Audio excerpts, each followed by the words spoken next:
Bonjour à tous, j'espère que vous allez excellemment bien. Aujourd'hui on se retrouve pour parler cyclisme, pour faire le débrief de la première semaine de la Vuelta. On va revenir un petit peu sur ce qui s'est passé. Je vais retenir les éléments importants de cette première semaine.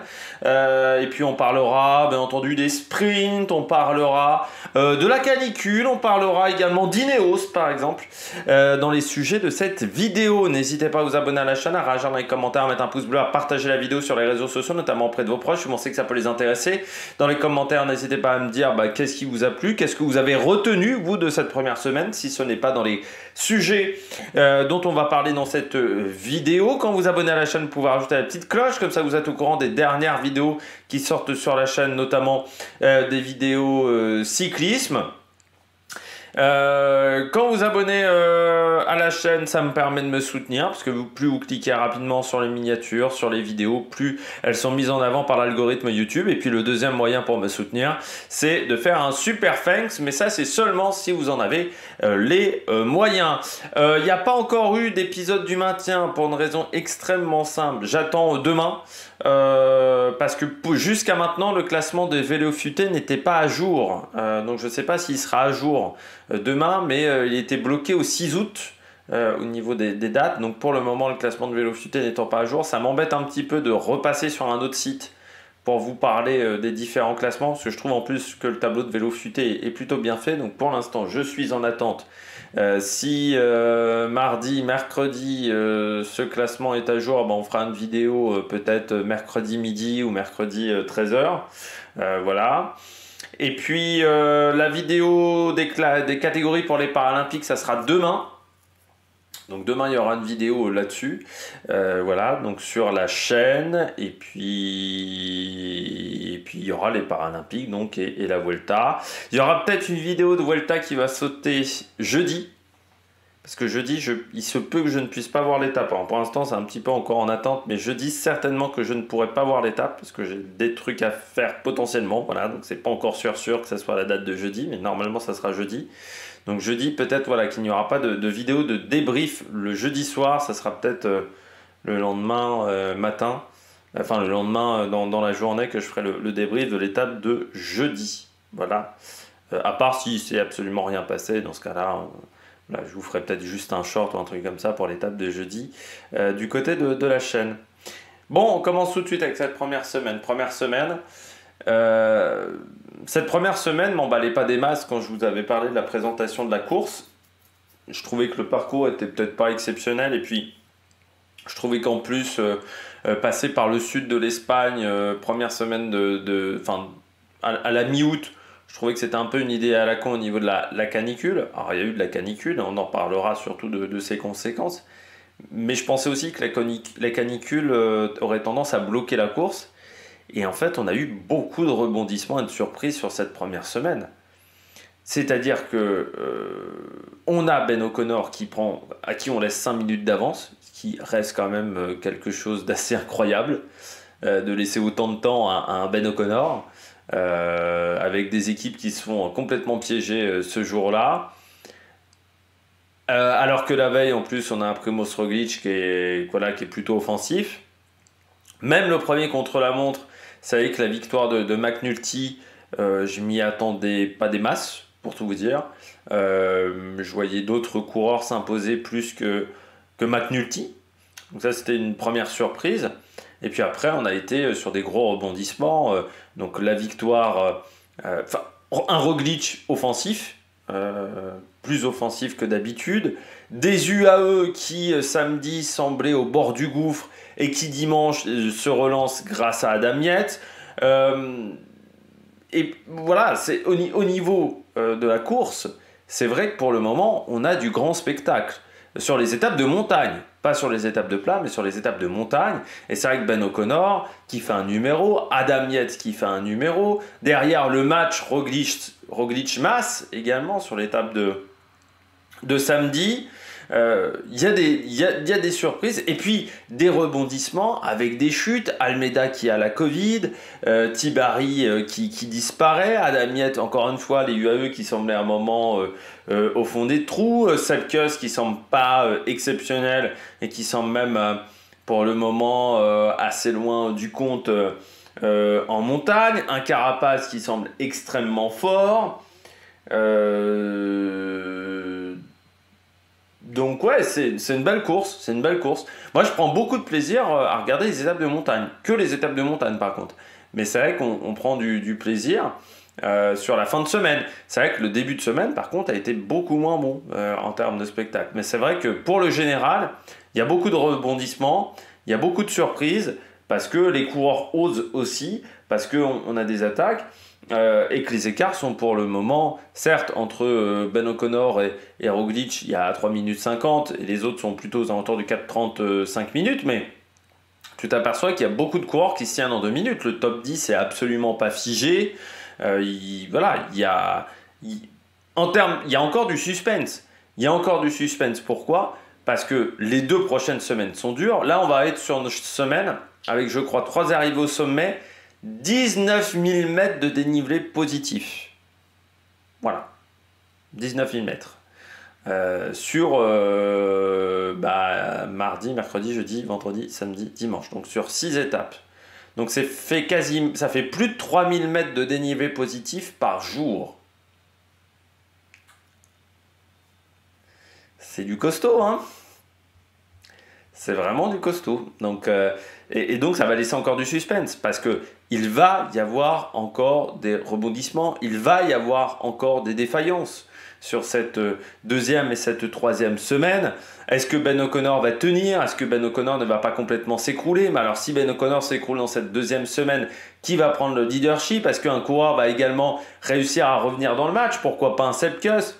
Par exemple, pourquoi pas un David Gaudu qui reviendrait dans le match grâce à une échappée au long cours? Est-ce qu'une équipe va être en capacité de contrôler la course? Ce qui n'est pas le cas depuis le début.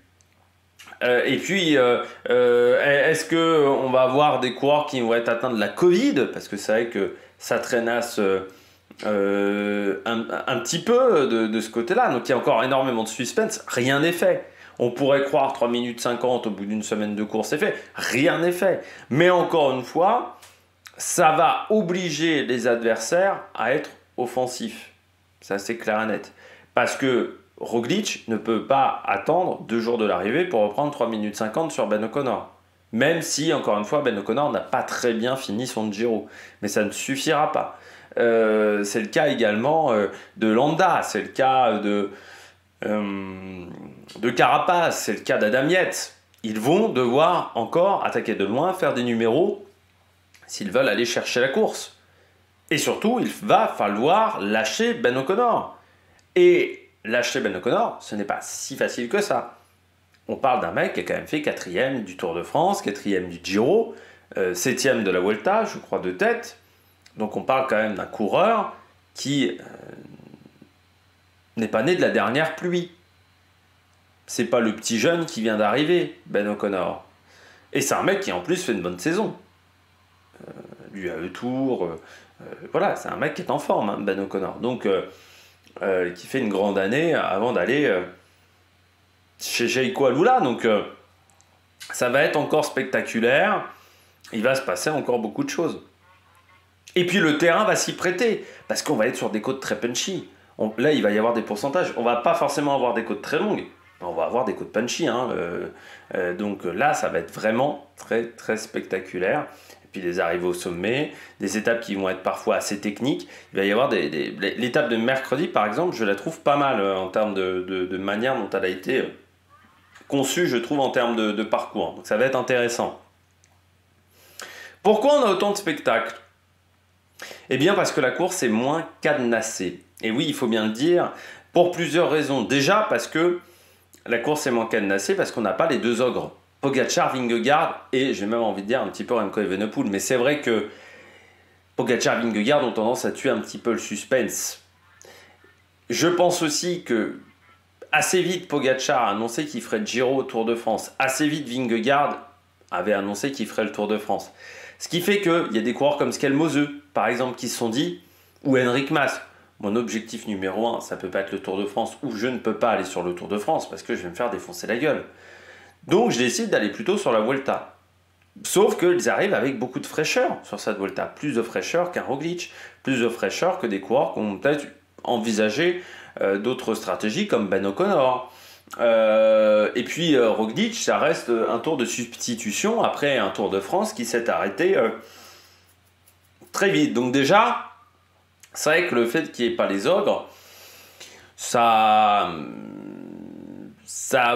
décomplexe, je pense, beaucoup de coureurs qui se disent « Ah bah je peux le faire parce que Roglic fait moins peur, parce que Landa fait moins peur, parce que Carapace fait moins peur que Pogačar et Vingegaard. » Ça c'est déjà un fait, donc quand vous avez moins peur, vous vous attaquez un petit peu plus aux coureurs. C'est vrai que quand on a un petit syndrome d'infériorité, c'est toujours un petit peu compliqué de s'attaquer à certains coureurs. Je pense aussi qu'il n'y a pour le moment pas une équipe qui a réussi à imposer son tempo. Red Bull Bora-Hansgrohe n'arrive pas à imposer son tempo. Visma n'a pas réussi à imposer son tempo. Decathlon n'arrive pas à imposer son tempo. Parce qu'on a un niveau qui est très homogène. Il n'y a pas une super structure qui est au-dessus du lot. Même UAE, au final, n'a pas réussi à imposer son tempo. Il faut aussi bien le dire que chez UAE, on a l'impression que tout le monde a un peu tendance à courir pour sa pomme. Almeida courait pour lui, Sivakov un petit peu courait pour lui, Adam Yates aussi. Donc, c'est vrai que quand on joue pas collectif, c'est un petit peu plus compliqué. Mais c'est vrai qu'on n'a pas une équipe véritablement qui a pris l'avantage. Ça, c'est quand même peut-être la surprise, parce que c'est vrai qu'on voyait UAE peut-être avec une super structure, sauf que bon, McNulty, on le voit très peu. Et puis, Decathlon, c'est pas mal, mais c'est pas du niveau techniquement intrinsèque des coureurs du UAE. Red Bull Bora-Hansgrohe, c'est vrai que vous avez Lipovic, Vlasov, par exemple, mais Daniel Felipe Martinez est assez discret jusqu'à maintenant. Et puis après, vous avez aussi des leaders qui ont des coups de moins bien. Roglic a des coups de moins bien. Ben O'Connor a eu un petit coup de moins bien. Adam Yates a eu un petit coup de moins bien. Pour l'instant, il n'y a pas un coureur où on se dit, à part Enric Mas, où je me dis tous les jours il est fort, mais Enric Mas, c'est pas un attaquant. Enric Mas n'a pas remporté une étape avec une minute d'avance sur ses adversaires non plus. Carlos Rodriguez, c'est pareil, hein, du côté de la Ineos. Il n'a pas lancé une attaque de loin pour tenter de refaire la différence. Donc c'est vrai que parmi les coureurs offensifs, il n'y a pas un coureur aujourd'hui, on se dit, il est largement au-dessus des autres, des adversaires. Donc c'est vrai que quand on voit ça, on se dit, ah bah c'est ouvert, c'est ouvert. Et comme c'est ouvert, il y a des coureurs qui vont attaquer. On va peut-être voir un Lipovic, par exemple, se dire, ah bah ça peut être pour moi ce Tour d'Espagne. On va peut-être voir, je sais pas, Georges Bennett se dire, ah bah je peux reprendre 10 minutes et ça peut être pour moi ce Tour de... Ça peut être David Gaudu, ça peut être même un Fortunato, qui pour l'instant est plutôt discret, qui va se dire, ah bah en troisième semaine, je me sens bien au niveau des jambes. Allez, j'attaque, all-in sur une étape, je tente de partir de loin. Il va y avoir, voilà, encore une fois, du spectacle. La course est spectaculaire parce que, bah, encore une fois, Roglic ne fait pas peur. C'est intéressant. Cette Vuelta est très intéressante. Et pourtant, je trouvais que le parcours était un peu nul à chier du côté de cette Vuelta. Donc ça, c'est vraiment cool de ce côté-là. Enfin, moi, je trouve que c'est extrêmement bien. Ça, c'est pour le général. Par contre, du côté du sprint, pas de suspense. C'est un duel à deux entre Caden Groves et Wout van Aert. Certes, il y a eu Pavel Bittner qui a remporté une étape, mais on a surtout un duel entre ces deux coureurs-là et un duel au niveau du maillot vert qui est même en train un petit peu d'être à l'avantage de Van Aert, parce que je rappelle que Van Aert a 40 points d'avance. Sur une journée, vous pouvez prendre au maximum 50 points. Donc il y a quand même maintenant une petite marge de sécurité par rapport à ses adversaires. Et puis on a eu des étapes de plat qui étaient un peu chiantes à mourir, hein. Enfin, les étapes où on a eu des sprints, on s'est fait chier pour une raison extrêmement simple. C'est le même problème que sur le Tour de France, il n'y a pas de carotte pour les sprinters. Enfin, pour les baroudeurs, pardon, pas pour les sprinters. Il n'y a pas de carotte pour les baroudeurs. Il y a un seul sprint intermédiaire, ce qui je trouve qui apporte des points au niveau du maillot vert, ce qui pour moi tue le spectacle. Le barème est légèrement différent au niveau des quatrièmes catégories, mais bon, ça donne pas trop envie. Surtout, par exemple, sur les étapes au Portugal, il y avait assez peu de côtes qui étaient au classement de la montagne, et souvent elles étaient proches de l'arrivée. Et quand il n'y a pas de carotte pour les baroudeurs, les baroudeurs, ils y vont pas juste pour la beauté du geste. Pas en première semaine. Ça peut arriver en fin de course parce que, par exemple, on pourrait se dire une équipe qui a perdu ses leaders décide d'y aller. Par exemple, si chez l'auto, Lennart Van Etvelt abandonne, bah oui, on n'a plus d'opportunité d'aller chercher les étapes, donc on décide d'y aller. Peut-être que là, la Bahreïn, par exemple, va y aller un peu plus à l'attaque, mais quand tu as un leader, il n'y a pas d'intérêt à partir en échappée parce que tu sais que tu n'as déjà aucune chance d'arriver au bout sur les étapes de plat et qu'en plus, tu n'as même aucune opportunité quasiment d'aller prendre un maillot vert ou un maillot à pois. Et que ta visibilité ne sera pas si énorme que ça par rapport aux coureurs du peloton. Donc non, tu pars pas en échappée. Et qu'en plus, tu gagneras pas de points UCI. Tu pars pas en échappée. Parce que les points UCI, je rappelle, c'est qu'aux arrivées, il n'y a pas de points intermédiaires. S'il y avait des points intermédiaires au niveau des étapes, peut-être que ça changerait la donne aussi. Mais pour moi, c'est les organisateurs qui doivent trouver des solutions. C'est pas aux coureurs de faire des échappées juste pour plaire aux organisateurs, juste pour dire coucou aux organisateurs, non. Ça, c'est le cas des petites équipes. Et les équipes invitées ont fait cet effort-là. Parce qu'en plus, sur ce Tour d'Espagne, les équipes invitées doivent se montrer. Parce que déjà, vous avez 4 équipes espagnoles en deuxième division et ce sont des petites structures par rapport à Total Energy, par exemple. Mais les grosses structures du World Tour n'ont pas besoin de faire ça. Et le problème, c'est qu'encore une fois, il n'y a aucun classement pour le moment où tu te dis, il y a sur les 2 étapes au Portugal en ligne, c'est vrai que quand tu regardes bien, les étapes sont... ça manque de classement de la montagne pour au moins un peu attirer peut-être 2-3 coureurs. Donc ça donne pas envie, encore une fois, ça donne pas envie. Et ensuite, comme au niveau des sprints, on sait que c'est une bagarre entre 2 équipes et qu'il n'y a que Alpecin pour emmener les sprints.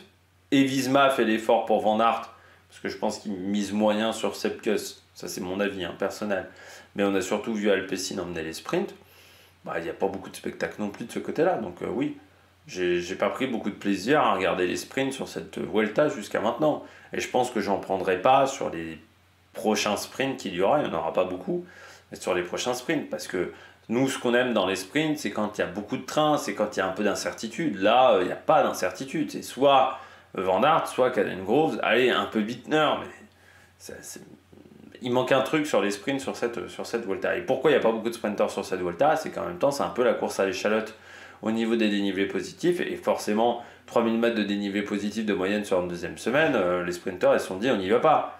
Je préfère aller sur la Bretagne classique, je préfère aller sur les championnats d'Europe, je préfère aller sur la classique Québec, au Tour de Grande-Bretagne, que d'aller sur le Tour d'Espagne. Parce que je sais que j'ai aucune chance d'être performant sur le Tour d'Espagne. Donc là aussi, il faut donner envie aux sprinteurs d'aller sur ce type d'épreuve. Autre point, petit bilan des Français. Pour l'instant, c'est pas exceptionnel. Alors, on a quand même David Gaudu dans le top 10, grâce à une échappée du côté du coureur français. Sivakov est 11e, lui, à la régulière. Il est 11e, Pavel Sivakov. Pour le moment, on ne lui a pas demandé de faire véritablement l'équipier pour Adam Yates. Est-ce que ça va changer suite à l'étape de dimanche? Faudra voir, parce que si demain Adam Yates est en grande difficulté, peut-être que ça ne sera pas le cas. Et puis après, autre Français, c'est Guillaume Martin qui est 19e du général et qui n'a pour le moment pas été en mesure véritablement de se mêler à la lutte avec les meilleurs. Et il n'a pas été en mesure non plus de prendre des échappées potentiellement. Donc c'est vrai que les Français sur cette Vuelta pour le moment c'est pas folichon. Ouais, on verra avec David Gaudu s'il arrive à tenir la cadence. C'est le Français qui a été pour moi le plus en vue, David Gaudu sur cette première semaine avec Sivakov. C'est les 2 Français qui ont été les plus en vue et je mettrai un petit plus à Gaudu par rapport à son échappée.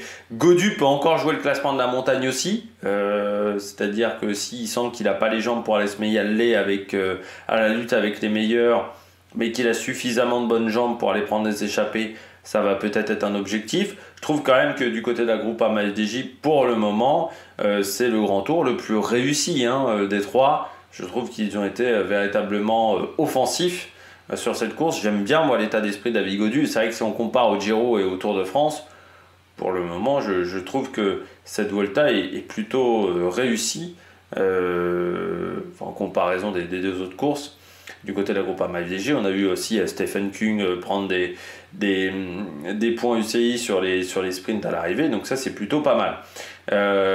Du côté des Français, la déception, bon, qui est une semi-déception, c'est Brian Cocard qui a déjà abandonné. De toute manière, moi j'avais déjà pas compris pourquoi emmener Brian Cocard sans poisson pilote. Je trouve que c'était déjà une mauvaise idée. Et ensuite, oui, heureusement qu'il y a eu la victoire sur le Tour de Suisse.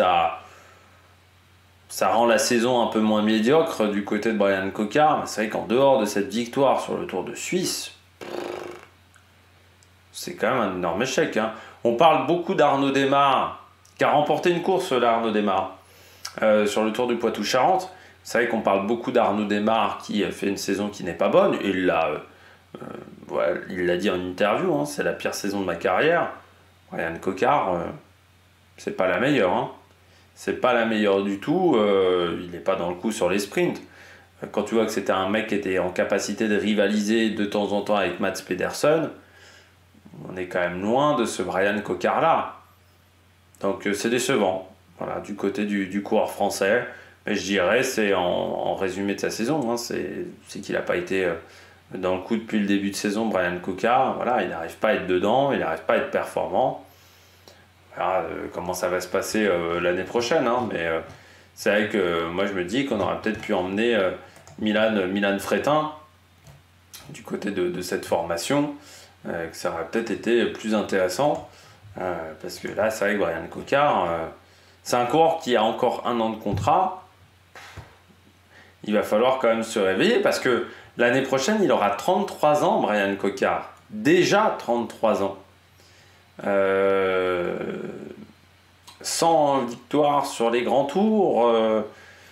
Alors certes, il y a 52 victoires dans sa carrière, mais bon, beaucoup de courses, je dirais, de deuxième division à son palmarès. Peu de grandes courses, il n'y a que 2 étapes de course World Tour, dont une étape du Down Under, quand même pas si exceptionnelle que ça. Et le Tour de Suisse, mais bon, un sprint sur le Tour de Suisse, c'est pas là où on a vraiment la plus grosse opposition. Ça fait quand même plus de 10 ans de carrière. Il a commencé en 2013. Et c'est vrai qu'à l'époque, on se disait Brian Cocard, futur crack. Aujourd'hui, on est un peu plus sur la réserve, du côté du. On est beaucoup plus sur la réserve. C'est vrai que la carrière n'est pas mauvaise, mais il manque des résultats sur les grosses courses du côté de Brian Cocard. Et là, c'est vrai que l'année, pour moi, l'année 2024 n'a pas été bonne. 785 points UCI récupérés, mais je trouve que ça manque de régularité, quoi. En termes de résultats, voilà, il me manque des choses. Et c'est vrai que si on compare la saison 2016 de Brian Cocard, 2016, c'était quand même une année vraiment très bonne. Il avait ramené 1719 points UCI à l'époque. Eh oui, ça déconnait pas en 2016. Il avait dominé les 4 jours de Dunkerque, mais même sur le Tour de France, c'est l'année où il fait 2e à Limoges, où il fait 3e à Angers, où il termine aussi 6e du classement du maillot vert, 3e du Tour de Vendée, vainqueur de la route à Delhi. Enfin, voilà, il y a des résultats très réguliers pendant toute l'année. 5e de Paris-Tour aussi. Là, c'est vrai qu'on est en dessous désormais. C'est un coureur qui a du mal en termes de performance. Et là, c'est vrai que c'est décevant. C'est décevant. C'est pas la pire saison de sa carrière. La pire saison, ça reste 2017. 2020 n'était pas fou, mais c'est vrai que 2017, il avait 181 points UCI. Alors, il avait couru 62 jours, mais il n'avait pas fait le Tour de France. Il avait été un peu boycotté par Jean-René Bernaudot, qui n'avait pas aimé qu'il parte de sa structure, qu'il aille chez Jérôme Pinault. Après, quand tu regardes les résultats sur d'autres épreuves. Bon, voilà, 2017 c'était déjà un petit peu mieux. Et puis là, cette année, je trouve que 2024, c'est pas fou, quoi. C'est-à-dire que oui, il y avait sa première saison chez Vital Concept, mais à l'époque, l'équipe était jeune. La première année chez Vital Concept avec Jérôme Pinault, pardon. Quand tu regardes l'équipe, il y avait beaucoup de prises de risques avec des coureurs qui n'avaient pas beaucoup d'expérience. Quand tu vois Marc Fournier, Adrien Garel, Corentin Hermenot qui avaient moins de 25, il y avait Jérémy Lecros, il y avait aussi Lorenzo Manzin qui avait seulement 23 ans. Il y avait Tanguy Turgis, donc voilà, qui avait seulement 20 ans à l'époque. Les têtes d'affiche n'étaient pas très impressionnantes. À ce moment-là, il y avait Johan Bagot, mais qui était, qui était plutôt sur la fin de carrière. Johan Bagot, quand il rejoint Vital Concept, parce qu'il y reste 2 ans, et puis les résultats n'arrivaient pas des masses, quoi. À ce moment-là, c'était une équipe qui n'était pas si exceptionnelle que ça. Donc, l'équipe BND Hotel, à chaque fois, ça me fait marrer. C'est quand même l'équipe où il y a eu le plus de mecs qui ont arrêté leur carrière. Ça a toujours été extraordinaire dans cette structure, mais c'est vrai que ça me fait toujours marrer de voir ça. Enfin, marée jaune. Autre élément à retenir, la canicule. La canicule, c'est vrai que ça a été une semaine où il a fait extrêmement chaud. On a eu des coups de chaud pour certains coureurs, notamment les coureurs qui étaient un petit peu fatigués. Vraiment, que ça soit Uttebrook, Tiberi notamment, qui ont souffert. Ça a été une semaine vraiment extrêmement dure, mais c'était prévisible encore une fois. On en avait parlé, mais c'est vrai que j'avais dit partir sud d'Espagne, moitié du mois d'août, on savait il y avait peu de chances qu'il fasse 15 degrés au pic de la journée. Je m'attendais même à ce que ça soit encore plus haut en température. Moi, je pensais qu'on allait dépasser peut-être les 40 degrés, les 42, 43 degrés, ce qui n'a pas été le cas, mais ça veut quand même dire que les conditions climatiques ont été difficiles. C'est surtout qu'en plus, on a été sur une année qui a été extrêmement humide, tempérée. C'est vrai qu'il a fallu attendre le Tour de France, vraiment, pour avoir des journées chaudes. Il n'y en a pas eu tant que ça, même sur le Tour de France, de journées extrêmement chaudes. Il y a eu le départ en Italie, mais il n'y en a pas eu 150. Des journées véritablement caniculaires. Donc c'est vrai que les organismes ont eu du mal à s'habituer à ces fortes chaleurs, et ça va avoir forcément des conséquences ces journées de canicule, parce qu'en plus ce sont des journées enchaînées. Donc c'est-à-dire que la perte d'hydratation, les difficultés pour récupérer des journées comme ça engendre également de la fatigue qui aura des conséquences sur cette deuxième et sur cette troisième semaine. On n'a pas eu de jour de pluie aussi. Du côté de ce Tour d'Espagne, je crois me rappeler, donc ça va avoir des conséquences aussi, parce que ça veut dire qu'il a peut-être peu plu en Espagne, donc peut-être que les jours où il va pleuvoir, les routes seront extrêmement glissantes, et là il faudra faire attention, mais cette canicule aura des conséquences sur la deuxième et la troisième semaine, parce que forcément ça fatigue les organismes, et un organisme fatigué, c'est un organisme qui va avoir du mal à être performant sur des hautes intensités, mais c'est aussi un organisme qui a le risque de se prendre plus facilement des maladies, et c'est pas comme si, on peut le voir avec notamment la disparition de Jean Almeida notamment, et puis Tiberi, on ne sait pas trop ce qu'il a eu, parce qu'il était en manque de force, finalement Tiberi, mais il y a la Covid qui continue de traîner, de rôder dans les pelotons cyclistes, et c'est vrai qu'on a déjà perdu Almeida et Tiberi. Et ça c'est dommageable, parce que Tiberi faisait un bon début de Vuelta et puis s'est complètement écroulé sur le dernier week-end. Alors au départ il avait dit qu'il avait eu un coup de chaud. Est-ce que c'est les conséquences du coup de chaud de samedi qui se sont fait ressentir dimanche? On ne sait pas du côté de Tiberi, mais il a dû abandonner. Et puis Jean Almeida, ce Covid qui l'a mis en grande difficulté. Il a quand même voulu courir. Moi, je pense que c'est toujours une mauvaise idée, et on en a parlé dans la vidéo quand il perd beaucoup de temps, Jean Almeida. Tiberi, je ne sais pas s'il a couru en étant malade ou diminué physiquement, mais il n'a pas réussi à tenir la cadence. Et ça, c'est déjà des disparitions. Et ça montre que ça n'a pas été une semaine très efficace pour les jeunes coureurs.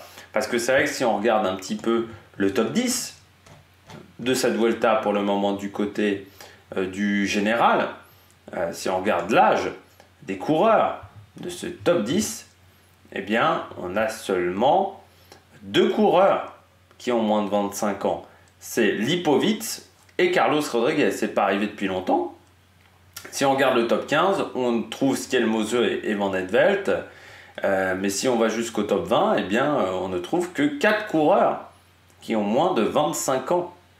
Et à l'inverse, on a 1, 2, 3, 4 coureurs qui ont plus de 30 ans dans le top 10. Yates, Landa, Carapaz et Roglic.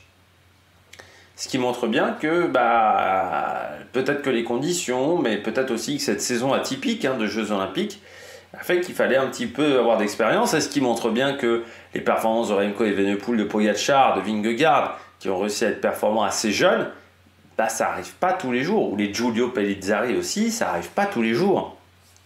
C'est compliqué d'être performant en ayant moins de 25 ans, et on voit que dans ces conditions-là, où peut-être qu'il faut avoir un petit peu plus de gestion, ça n'a pas été évident. On avait aussi pas mal de coureurs qui étaient sur leur premier grand tour, comme souvent sur la Vuelta. Le chat a décidé d'aller dans la litière, mais c'est vrai que c'est souvent le cas sur la Vuelta. Isaac Del Toro, par exemple, c'est son premier grand tour, c'est la première fois qu'il fait ce genre de choses. Mais à un moment, ça a des conséquences. Voilà, sur un premier grand tour, c'est pas anodin au niveau des courses. Et là, c'est vrai que on voit que Del Toro a souffert.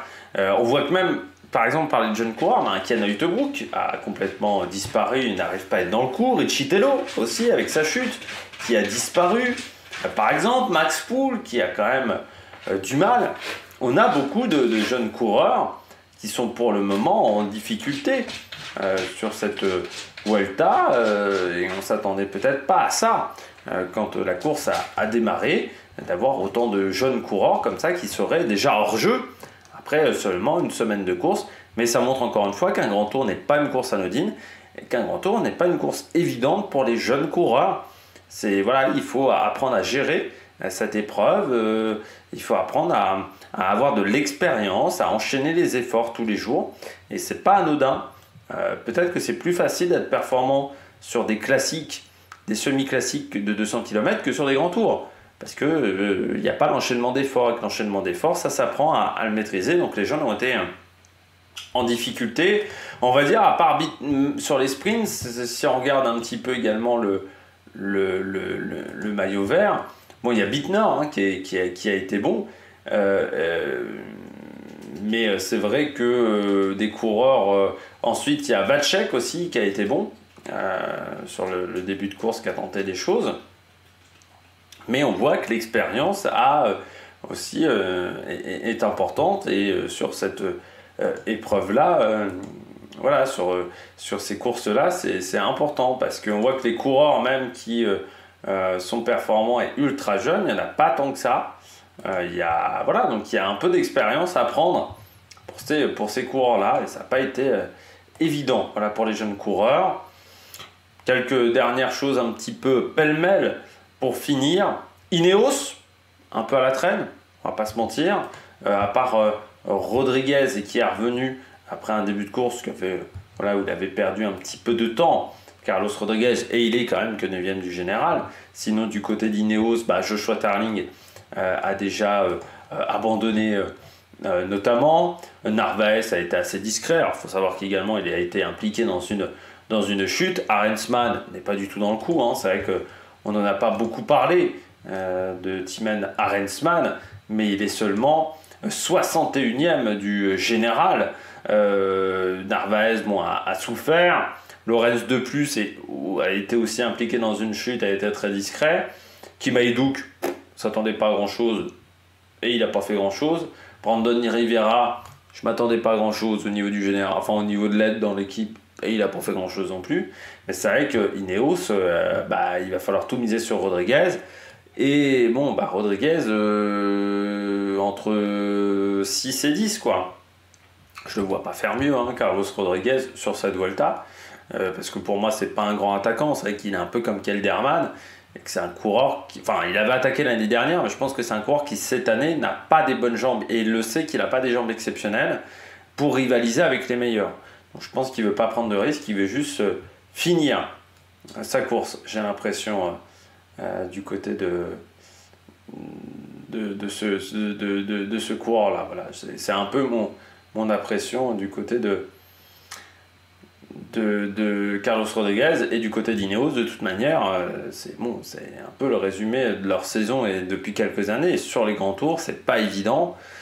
Ça marche avec quelques individualités, mais c'est vrai que globalement, on a du mal sur les grands tours du côté de cette formation depuis quelques années désormais. Les équipes invitées, pas mal. À Euskaltel, il y a quand même un top 3 pour Aberasturi, notamment du côté des sprints. Alors c'est vrai qu'il y a eu également Luis André Maté qui a porté le maillot de meilleur grimpeur. Et puis du côté de Can Pharma, moi j'aime bien pour le moment ce que propose Pablo Castrillo et Pau Miquel. Voilà, je trouve que c'est pas mal du côté des équipes invitées. Et puis pour finir, la réalisation, c'est le Grand Tour qui a été le moins bien réalisé jusqu'à maintenant. Et faire pire que le Tour de France, c'est quand même de la belle performance. C'est vraiment catastrophique au niveau de la réalisation. Enfin vraiment, là, on rate énormément de choses. Vraiment, le mec ne connaît pas le cyclisme. Et là, pour moi, c'est des erreurs de réalisateur. C'est vraiment des erreurs où tu ne prends pas la bonne caméra au bon moment, où tu filmes pas la bonne chose au bon moment, où tu fais pas le bon mouvement de caméra au bon moment. Vraiment, pour moi, c'est des erreurs de réalisateur du côté de cette Vuelta. Bon, on ne fait pas un point sur le classement, on l'a déjà vu hier, donc n'hésitez pas à vous abonner à la chaîne, à réagir dans les commentaires, à mettre un pouce bleu. Puis nous, on se retrouve dès demain, 7h, pour la présentation de l'étape numéro 10. Allez, ciao ciao sur la Production.